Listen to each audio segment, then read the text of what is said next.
Going on today. Absolutely. Well, you know, everybody's busy right now because the holiday season is often a time for giving, whether that's through food or gifts. And for many of us, it is also a time to support small businesses. But as our Isabel Lawrence has learned today, there's a slew of factors that can make owning a small business challenging, particularly right now. And she is back on set with us now after spending the day with a Slavic Village shop that's closing their doors, sadly, tomorrow after a decade in business. Yeah, it's been really an amazing run, and it's so clear that the team at Saucisson, an artisan butcher shop on Fleet Avenue, lives and breathes meat. It's really their passion. But after 10 years, they are saying goodbye this weekend. A decision the owner tells me has been a truly difficult one. Now, the business over in Slavic Village has gained national recognition, featured in major magazines, even showcasing their talents on Beat Bobby Flay. But factors like rising costs, labor shortages, plus what owner Melissa Corey calls small business burnout, all played a role. The business's 10-year anniversary is tomorrow, and they'll be closing doors on Saturday. Corey hopes it will be a celebration as well as a send-off. Everything combined, including a little bit of health issues this year,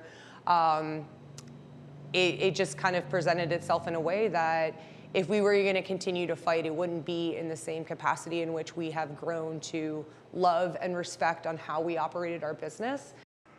Now, we also touched base with the Council of Smaller Enterprises, which supports small businesses.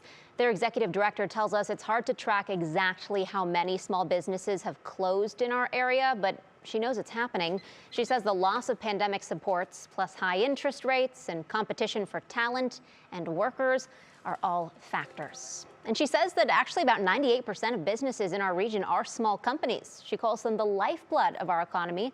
So it's really important to remember to support them all year round. Yeah, but Isabel, we understand it's not all bad news when it comes to the state of small businesses here in Northeast Ohio. There are some bright signs. There's some bright spots. You always look for those. I try to. We know. Well, Megan Kim, she's the executive director of the Council of Smaller Enterprises here in Cleveland, says that according to filings with the Ohio Secretary of State, there have already been 156,000 new business starts this year in the state, which she says is actually beyond pre-pandemic numbers.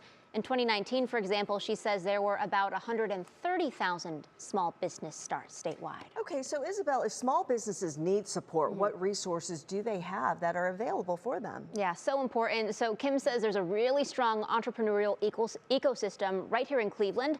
She says there are opportunities for things like business coaching, mentorship, and networking. She mentioned the organization SCORE as an example of this.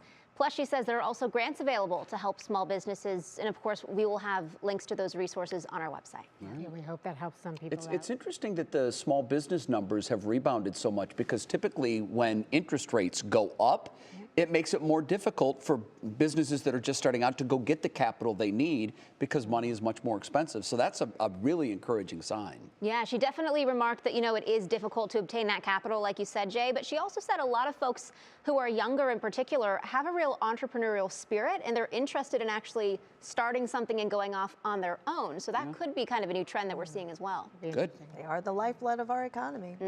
Thanks so much, Isabel.